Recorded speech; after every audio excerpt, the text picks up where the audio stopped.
विशेष नियम, अगले हेडिंग, विशेष नियम। विशेष नियम, अब ध्यान से सुनिएगा। अब ये जो नियम है ये क्या कहेगा, जैसे कक्षा 9 या 10 में आप लोग 9 या 10 में वॉइस पढ़े थे, या जो मैंने अभी कल पढ़ाया वो भी आपने वॉइस पढ़ा। आपने उसमें क्या लगाया, बाई। बाई का यूज हुआ कि नहीं हुआ, मतलब बाई का आपने यूज किया, तो मैंने टेंस का बताया कि बाई का यूज किया जाता है। अब ये जो विशेष नियम है, इन्हें स्पेशल रूल, इसमें क्या है कि जहां हम बाई लगाते थे अब वहां हम बाई नहीं लगाएंगे, क्योंकि अब हम इंटर में पहुंच चुके हैं। कहां पहुंच चुके हैं, इंटर में। तो बस यही नियम है कि अब जहां बाई लगाते थे वहां कुछ और लगेगा। अब देखो क्वेश्चन मार्क का मतलब क्या, कोई प्रश्न है ये कि क्या लगना है और क्या लगता है और किसके साथ लगता है। समझ पा रहे हैं। तो पहला पॉइंट लिखिएगा, यदि एक्टिव वॉइस में, यदि एक्टिव वॉइस में, यदि एक्टिव वॉइस में नो या ओब्लाइज,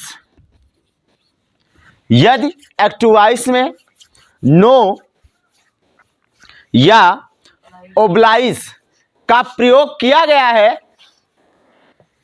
प्रयोग किया गया है, नो या ओब्लाइज का प्रयोग किया गया है, तो बाई के स्थान पर, बाई के स्थान पर, बाई के स्थान पर टू का प्रयोग करते हैं। बाई के स्थान पर टू का प्रयोग करते हैं। समझ गए। कुछ नहीं करना है, जो आपका नियम है वैसे चलना है। ऑब्जेक्ट को सब्जेक्ट बनाएंगे, सब्जेक्ट को ऑब्जेक्ट बनाएंगे, थर्ड फॉर्म लगाना ही लगाना है। बस एक चेंजिंग करना है कि अगर ये नो दिख गया, नो माने जानना, ओब्लाइज माने आभारी होना, अगर ये दोनों वर्ब दिख रहा है सब कुछ सिस्टम वही रहेगा, केवल बाई के स्थान पे क्या लगाएंगे आप, टू। क्या लगाएंगे, जैसे मैंने कहा आई नो यू, आई, मैं तुम्हें जानता हूं, मैं तुम्हें, अब इसका मुझे क्या बनाना है, पैसिव वॉइस। तो नियम क्या है, ये जो पीछे वाला है कहां आएगा, आगे, और आगे वाला कहां जाएगा, पीछे। इतना तो हमें करना है। पहले ये देखो कि हेल्पिंग वर्ब क्या लगेगा। चलो कौन सा फॉर्म है, फर्स्ट फॉर्म। कल वाला याद करिए, फर्स्ट फॉर्म लगा है तो ईजेएमआर, सेकेंड फॉर्म लगा है तो वाज वर। तो यहां हमें ये पता चल गया कि हमें ईजेएमआर लगाना है, लेकिन किसको देखकर, ऑब्जेक्ट की सब्जेक्ट, ऑब्जेक्ट, क्योंकि पैसिव वॉइस बना रहे हैं। अब देखो ऑब्जेक्ट क्या है, तो आपने यू लिख दिया। अच्छा, यू के साथ इज, एम की आर, पक्का, तो क्या लगाएंगे, आर, और सीधा थर्ड फॉर्म। अच्छा, नो का थर्ड फॉर्म क्या होता है, जैसे नो हो गया, ये तो हमारा फर्स्ट फॉर्म है, और नो का सेकेंड फॉर्म होता है न्यू, और थर्ड फॉर्म क्या होता है, नोन। तो क्या लिख दें, नोन। अच्छा, यही थर्ड फॉर्म का बाई लगाते कि नहीं लगाते, आप लगाते ना। लेकिन आपने जब ये नो देख लिया, और मैंने भी बताया कि नो और ओब्लाइज आए तो बाई के स्थान पे क्या लगाएंगे, तो बाई लगाएं कि टू लगाएं, टू ही लगाएंगे। तो यहां क्या हो जाएगा, टू। अब आई जाएगा पीछे, क्या होगा, यही लिखाया गया था कि अगर आगे आई है पीछे क्या होगा, तो यहां क्या हो जाएगा, me. You are known to me, तुम मुझसे जाने जाते हो। अब यहां से का अर्थ निकलेगा, तुम मुझसे जाने जाते हो। समझ में आया, कोई डाउट, लिख लीजिए एग्जांपल।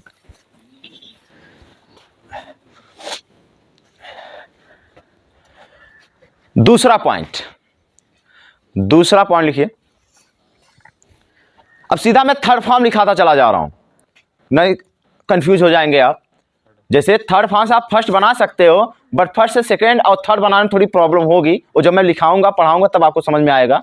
तो मैं डायरेक्ट जितने भी वर्ब हैं जिनके साथ बाई का यूज नहीं होता, मैं सीधा इनका क्या लिखा रहा हूं, थर्ड फॉर्म। सही रहेगा। लिखिए पॉइंट नंबर 2, यदि एक्टिव वॉइस में, यदि एक्टिव वॉइस में कंटेंट या इंटरेस्टेड, यदि एक्टिव वॉइस में कंटेंट या इंटरेस्टेड शब्द आया है, शब्द आया है, बाई के स्थान पर इनका प्रयोग करते हैं, बाई के स्थान पर इनका प्रयोग करते हैं। यदि एक्टिव वॉइस में कंटेंट या इंटरेस्टेड शब्द आया है तो पैसिव वॉइस बनाते समय बाई के स्थान पर इन का प्रयोग करते हैं। समझ में आया? बस आपको वर्ब पे ध्यान देना है, उन शब्द पे ध्यान देना है किसके साथ क्या लगना है। जैसे इधर देखो, नो और ओब्लाइज आया, नो या ओब्लाइज आया, क्या लगाओगे? बाई के स्थान पे टू, बाकी सब वही रहेगा। बस कंटेंट और इंटरेस्टेड आ गया तो जहां आप बाई लगाते थे अब वहां ना तो टू लगाएंगे ना तो बाई लगाएंगे, क्या लगाएंगे? इन का प्रयोग करेंगे। कंटेंट माने एकत्रित होना या एकत्रित करना। एकत्रित मतलब समझते हो? मतलब कई चीजों को एक साथ रखना। और इंटरेस्टेड माने रुचि होती है। इन दोनों के साथ किसका प्रयोग करेंगे आप? जैसे एग्जांपल समझते हैं, the bag contains many things, many. अब इसका हमें क्या बनाना है? Passive voice. चलो सब्जेक्ट से लेना देना है कि ऑब्जेक्ट से? ऑब्जेक्ट देखो क्या है, मेनी थिंग्स, बहुत सी चीजें या वस्तुएं भी कर सकते हैं। तो क्या होगा? Many things. चलो इज एम आर की वाजवर, देखो यस या यस लगा है, यस या यस लगा है, इज एम आर। तो बताओ इज एम की आर, कई वस्तुएं हैं ना, क्या लगेगा? अब कौन सा फॉर्म? अब इसका थर्ड फॉर्म देखो मैंने लिखा है, अब सरल हो जाएगा कि नहीं? क्या लिखेंगे सीधा? कंटेंट। अब यहां बाई लगाते कि नहीं? अच्छा बाई लगाओगे, टू लगाओगे कि इन लगाओगे? इन ना, क्या लगाएंगे? इन। अब सब्जेक्ट को ले जाए पीछे, क्या है? द बैग, तो आप भी क्या लिखेंगे? The bag. कोई डाउट? All is clear? समझ में आया? नोट कर लीजिए। कमिंग। नमस्कार, बैठ जाए। का कॉन्सेप्ट क्या है कि बाई के स्थान पे क्या क्या लग सकता है ना, तो लिखिए अगला पॉइंट। यदि एक्टिव वॉइस में आदि शब्द आए हैं, disappointed, displeased, distressed, astonished, surprised, laughed, alarmed आदि शब्द आए हैं तो पैसिव वॉइस बनाते समय बाई के स्थान पर एट का प्रयोग करते हैं। बाई के स्थान पर एट का प्रयोग करते हैं। बाई के स्थान पर एट का प्रयोग करते हैं।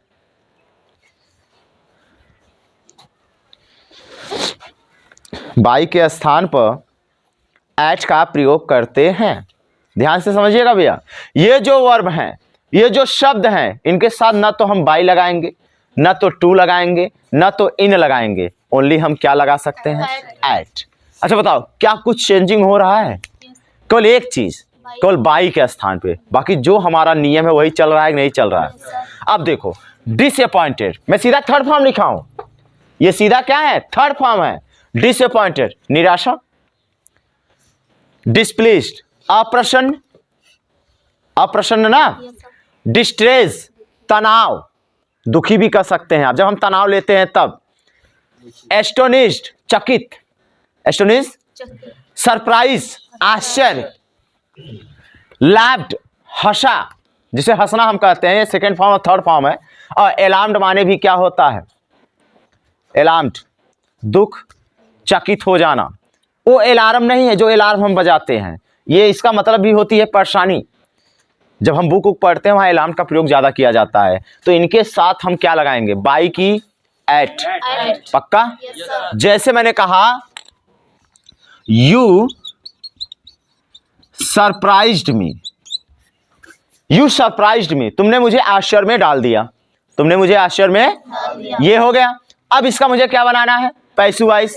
चलो हमें सब्जेक्ट से लेना देना है कि ऑब्जेक्ट से? ऑब्जेक्ट से। अच्छा मी है तो क्या होगा? चलो इज एम आर की वाजवर, इज एम आर की वाजवर कैसे?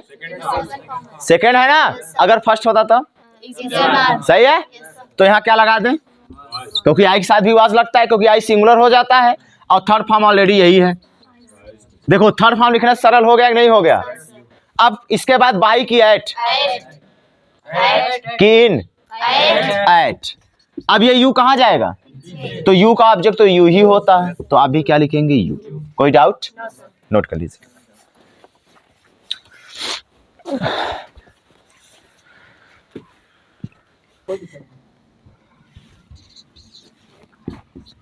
चलिए चौथा नियम, रूल नंबर 4।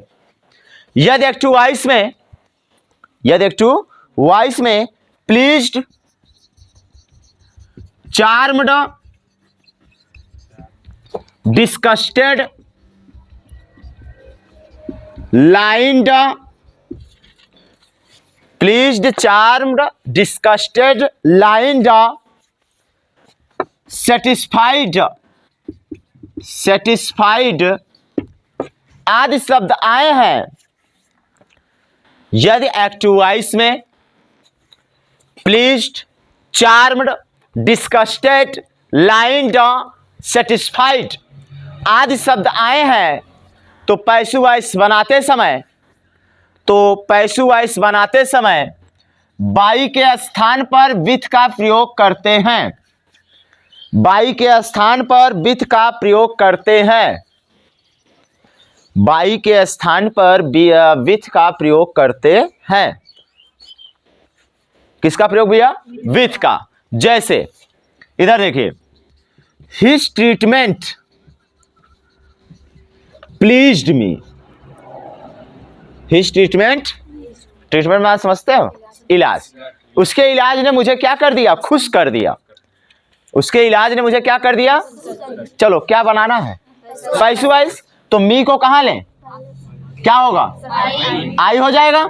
अब बताओ EJMR की आवाज हुआ, आप बताएंगे भैया। EJMR की आवाज हुआ, EJMR। चलो आप बताओ EJMR की आवाज हुआ, क्योंकि सेकंड फॉर्म लगा है। अगर सेकंड फॉर्म लगा है तो वाज वर, और फर्स्ट फॉर्म लगा है तब EJMR। मेहनत करिए भैया।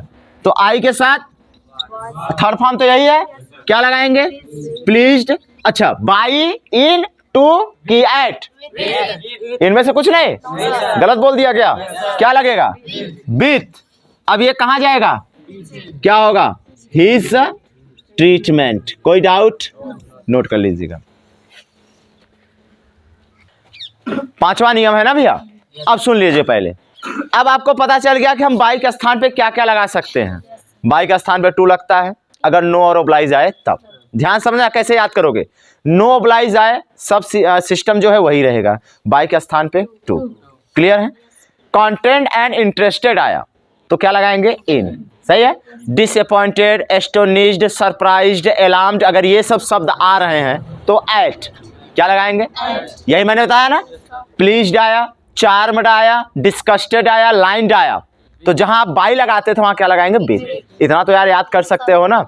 अब आगे देखिए, अभी तक आपने एक्टिव से पैसिव बनाए, कितने ऑब्जेक्ट मिले? एक मिला ना। अब जो मैं पांचवा नियम बताने जा रहा हूं, इसमें दो ऑब्जेक्ट आएंगे। कितने? और आपको पता होना चाहिए कि ऑब्जेक्ट भैया दो प्रकार का होता है। कितने प्रकार का? एक डायरेक्ट ऑब्जेक्ट और एक इनडायरेक्ट ऑब्जेक्ट। एक डायरेक्ट ऑब्जेक्ट और एक, अच्छा डायरेक्ट ऑब्जेक्ट मतलब जो निर्जीव को दिखाए। किसको? जैसे दीवार हो गया, बुक हो गया, ये सब क्या है? निर्जीव है। मतलब ये कौन से ऑब्जेक्ट हैं? डायरेक्ट। और जो सजीव होते हैं उन्हें क्या कहते हैं? इनडायरेक्ट। जैसे आई का मी होता है, आई का क्या होता है? मी। अच्छा क्या है? डायरेक्ट है कि इनडायरेक्ट? क्योंकि सजीव है। अच्छा ही का हिम होता है, क्या है? सी का हर, बुक डायरेक्ट, मेज, कुर्सी, ईंट, दरवाजा, सब डायरेक्ट, क्योंकि ये सब क्या है? निर्जीव है। सही है? कोई डाउट? अब यही नियम है कि अगर एक्टिव वॉइस में दो ऑब्जेक्ट आ जाएं, कितने? तो किस प्रकार उसका पैसिव वॉइस आप बनाओगे? लिखिए। यदि एक्टिव वॉइस में दो ऑब्जेक्ट का प्रयोग किया गया है, यदि एक्टिव वॉइस में दो ऑब्जेक्ट का प्रयोग किया गया है, दो ऑब्जेक्ट का प्रयोग किया गया है, तो पैसिव वॉइस बनाते समय दोनों ऑब्जेक्ट में से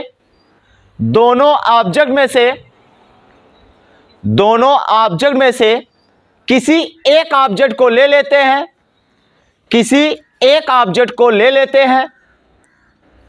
यदि एक्टिव वॉइस में दो ऑब्जेक्ट का प्रयोग किया गया है तो पैसिव वॉइस बनाते समय दोनों ऑब्जेक्ट में से किसी एक ऑब्जेक्ट को ले लेते हैं। किसी एक ऑब्जेक्ट को, ध्यान से समझिए, यहाँ पे दो ऑब्जेक्ट दिया है, मैंने क्या कहा, दोनों में से किसी एक को क्या करेंगे, ले लेना है। अच्छा, कोई बाउंडेशन है, किसको लेना है, चाहे जो ले लो, चाहे, अच्छा मान लीजिए दो ऑब्जेक्ट आए हैं, कितने, अब आपने एक ले लिया ना, अच्छा एक बचेगा कि नहीं बचेगा, या इसको लेंगे तो ये बचेगा, अच्छा दोनों में से जब एक लेंगे तो एक बचेगा कि नहीं बचेगा, जो बचा रहेगा, जो क्या रहेगा, बचा रहेगा, उसको आपको थर्ड फॉर्म के बाद लिखना है। अच्छा पैसुआ में थर्ड फॉर्म लगाओगे कि नहीं लगाओगे, लगाओगे ना, बस उसी के बाद आपको क्या करना है, लिख देना है, किसके बाद, थर्ड फॉर्म के बाद, अब बाई के पहले, थर्ड फॉर्म के बाद बाई के पहले। तो कहां तक आपने लिखा, ले लेते हैं और बचे हुए ऑब्जेक्ट को, और बचे हुए ऑब्जेक्ट को, और बचे हुए ऑब्जेक्ट को थर्ड फॉर्म के बाद लिख देते हैं। थर्ड फॉर्म मतलब V3 भैया, थर्ड फॉर्म के बाद लिख देते हैं, ठीक, थर्ड फॉर्म के बाद क्या करते हैं, अभी थोड़ा समझ में आया होगा कि किस प्रकार बनाते हैं। यहां देखो एग्जांपल से, she gave me a book, ध्यान समझिएगा, यही है, शी गेव मी ए, उसने मुझे एक किताब दी ना, अब जब दी तो सी क्या हो गई, सब्जेक्ट, गेव क्या हो गया, वर्ब, मी क्या हो गया, कौन सा ऑब्जेक्ट, इनडायरेक्ट, भैया सजीव है, मतलब ये क्या है, इनडायरेक्ट, और अब बुक क्या है, अब समझ में आया मेरी बात। अब बताओ कितने ऑब्जेक्ट हैं, दो, अच्छा कोई बाउंडेशन है क्या, क्या लेना है, चाहे जो ले लो यार, चलो मान लीजिए मैंने ये बुक ले लिया, क्या ले लिया, और इतना ध्यान देना दोनों ऑब्जेक्ट से आप पैसुआ बना सकते हो, लेकिन यूपी बोर्ड में किसी एक से बनाना है, ये नहीं सर ने बताया तो दोनों से बना दो, किसी एक से। चलो इसको क्या ले लें, ए बुक, क्लियर है, EJMR की वाजवर, सेकंड फॉर्म क्या लगेगा, वाज, कौन सा फॉर्म, गिवन। अब बताओ कुछ बचा है क्या, अरे भैया एक ऑब्जेक्ट बचा है ना, क्या बचा है, मी। अच्छा ये जो मी ऑब्जेक्ट है नाउन है कि प्रोनाउन, प्रोनाउन है, और ध्यान देना किसी भी वर्ब को अगर प्रोनाउन से जोड़ना है तो टू का प्रयोग जरूर करते हैं, नाउन को जोड़ने के लिए नहीं, केवल प्रोनाउन को, दिमाग बैठा लेना कि अगर किसी भी प्रोनाउन को अगर हमें वर्ब से क्या करना है, जोड़ना है, टू लगाएंगे, लेकिन अगर नाउन को जोड़ना है नहीं लगाएंगे। अच्छा मी प्रोनाउन है कि नहीं है, तो हम यहाँ क्या लिख सकते हैं, गिवन टू मी। अब इसके तुरंत बाद अब ये एक जाएगा तो सी का कोई डाउट, एक से मैंने बना दिया, अब मी से भी बना दूं, लेकिन आपको यूपी बोर्ड में किसी एक से बनाना है ना, चलो मी को कहां लें, आगे क्या होगा, EJMR की वाजवर, और आई के साथ लगा दिए, कौन सा फॉर्म, तो गिवन दिया ही है, क्या लगा दिए, लगा दिया ना। अब टू मी था लेकिन मी को तो आपने ले लिया, अच्छा बचा हुआ क्या है, नाउन है कि प्रोनाउन, नाउन है, और नाउन को जोड़ने के लिए किसी भी टू का प्रयोग किया नहीं जाता, तो सीधा क्या लिखेंगे, a book by her. Very good, समझ में आया, कोई डाउट, लिख लीजिएगा एग्जाम्पल। ओमनाथ वहां ध्यान मत दो, यहाँ दो, वो वीडियो मत देखो चल रहा है, किसी कोई डाउट, आगे चले। अब देखो इसी में फंसाने वाला क्या है, अभी आपने क्या पढ़ा कि अगर दो ऑब्जेक्ट आए तो दोनों में से कोई एक ले लो, सही है, तो आप यही करोगे, दोनों में से किसी एक को ले लोगे। अब जो मैं अगला नियम बताने जा रहा हूं इसमें भी दो ऑब्जेक्ट आएंगे, कितने ऑब्जेक्ट, तो आप भी सोचोगे सर चाहे जो ले लें, सर ने बताया भी, लेकिन यहाँ ऑब्जेक्ट तो आएगा लेकिन ऑब्जेक्ट के साथ कॉम्प्लीमेंट भी आएगा। तो अगला नियम लिखिए, तब मैं समझाता हूं क्या है। यदि एक्टिव वॉइस में, यदि एक्टिव वॉइस में, यदि एक्टिव वॉइस में ऑब्जेक्ट, यदि एक्टिव वॉइस में ऑब्जेक्ट और ऑब्जेक्ट कॉम्प्लीमेंट, ऑब्जेक्ट कॉम्प्लीमेंट दोनों आए हैं, यदि एक्टिव वॉइस में ऑब्जेक्ट, ऑब्जेक्ट कॉम्प्लीमेंट, दो बार लिखेंगे भैया ऑब्जेक्ट, एक ऑब्जेक्ट और ऑब्जेक्ट कॉम्प्लीमेंट दोनों आए हैं, तो पैसिव वॉइस, तो पैसिव वॉइस, तो पैसिव वॉइस ऑब्जेक्ट से बनता है, ऑब्जेक्ट कॉम्प्लीमेंट से नहीं। तो पैसिव वॉइस ऑब्जेक्ट से बनता है, ऑब्जेक्ट कॉम्प्लीमेंट से नहीं। यहां लिखे हैं भैया, ऑब्जेक्ट कॉम्प्लीमेंट, ऑब्जेक्ट कॉम्प्लीमेंट से नहीं, ऑब्जेक्ट कॉम्प्लीमेंट से नहीं लिखे। अब सुनिएगा, यहां पे देखिए, मैंने कहा कि यदि एक्टिव वॉइस में ऑब्जेक्ट तो आया है और ऑब्जेक्ट के साथ क्या आया हूं, तो अच्छा पैसिव वॉइस किससे बनाओगे, ऑब्जेक्ट से कि ऑब्जेक्ट कॉम्प्लीमेंट से? अगर हम ऑब्जेक्ट कॉम्प्लीमेंट पहचान लें कि देखते ही जान जाए सर ये तो कॉम्प्लीमेंट है, तभी नहीं टच करोगे ना। और अगर नहीं पहचानोगे तो टच करोगे कि नहीं करोगे? क्योंकि अभी आपने पिछला नियम पढ़ा कि दोनों ऑब्जेक्ट में से किसी एक को ले लेते हैं, लेकिन ये जो है कॉम्प्लीमेंट, कॉम्प्लीमेंट से पैसिव वॉइस बनता। तो यार कॉम्प्लीमेंट क्या है ये जानना जरूरी है कि नहीं है? तो ध्यान समझना कि कॉम्प्लीमेंट क्या होता है। कॉम्प्लीमेंट माने होता है पूरक। क्या होता है? किसी भी व्यक्ति को या वस्तु को, चाहे वो व्यक्ति हो चाहे वस्तु हो, उसके नाम से मत बुलाओ, उसके काम से बुलाओ। तो जो उसका नाम है वो ऑब्जेक्ट है। ध्यान समझिएगा, जो उसका नाम है वो क्या है? ऑब्जेक्ट। और जो उसका काम है वो क्या है? क्या है? जैसे मुझे ही ले लो, जैसे आपने कहा I called Vinay Singh a teacher. ध्यान समझिएगा भैया, I called Vinay Singh a teacher, मैंने विनय सिंह को एक टीचर कह के बुलाया, यही है ना। चलो ये विनय सिंह तो मेरा नाम हो गया, नाम हो गया। अच्छा मेरा काम क्या है? तो बताओ ऑब्जेक्ट क्या है और ऑब्जेक्ट कॉम्प्लीमेंट क्या है? ऑब्जेक्ट विनय सिंह हो गए और कॉम्प्लीमेंट क्या हो गया? तो बताओ पैसिव वॉइस विनय सिंह से बनाओगे कि टीचर से? समझ में आया? जैसे मैंने कहा I called you a police, मैंने तुम्हें पुलिस कह के बुलाया, तो बताओ यू से बनाओगे कि पुलिस से? क्योंकि यू तो नाम हो गया और नाम ही ऑब्जेक्ट है और काम क्या है? कॉम्प्लीमेंट। और कॉम्प्लीमेंट से पैसिव वॉइस। क्लियर हो गए कि नहीं? कोई डाउट? अच्छा इससे पैसिव वॉइस तो नहीं बनाओगे ना? अच्छा ये बचा रहेगा कि नहीं बेचारा? अब बचे हुए को कहाँ लिखते हैं? थर्ड फॉर्म के। अभी पीछा नहीं मैंने पढ़ा, बचे हुए को थर्ड फॉर्म के। अच्छा इससे बनाएंगे नहीं, लेकिन एक स्थान तो इसको बेचारे को बैठने के लिए देंगे कि नहीं देंगे? कि घर से भगा देंगे? भगाओगे क्या? चलो पहले क्या ले लें? विनय सिंह, इज मार की वाजवर, पक्का? कौन सा फॉर्म? सेकंड फॉर्म लगा है ना? क्या लगाएंगे? Was called. कुछ बचा है? क्या बचा है?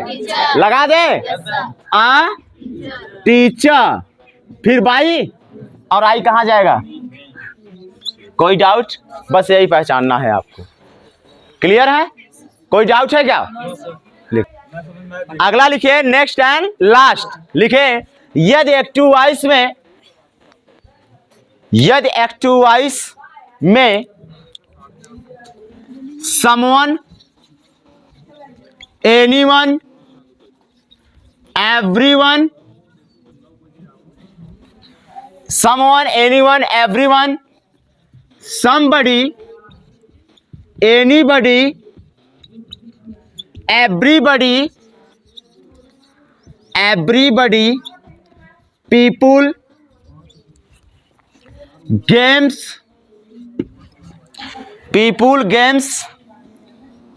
पुलिस आदि शब्द, someone, anyone, everyone, somebody, anybody, everybody, people, games, police and no one, anyone लिखे हैं ना? no one आदि शब्द सब्जेक्ट का काम कर रहे हैं। आदि शब्द सब्जेक्ट का काम कर रहे हैं। आदि शब्द सब्जेक्ट का काम कर रहे हैं। तो पैसिव वॉइस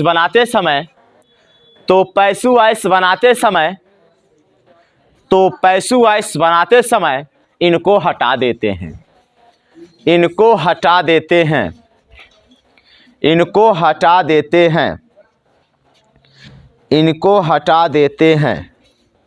इनको ध्यान समझिएगा भैया, यहां देखो, चाहे समवन हो, चाहे एनीवन हो, चाहे एवरीवन हो, चाहे समबडी, चाहे एनीबडी, चाहे एवरीबडी, चाहे पीपुल, चाहे गेम, चाहे पुलिस, चाहे नो वन।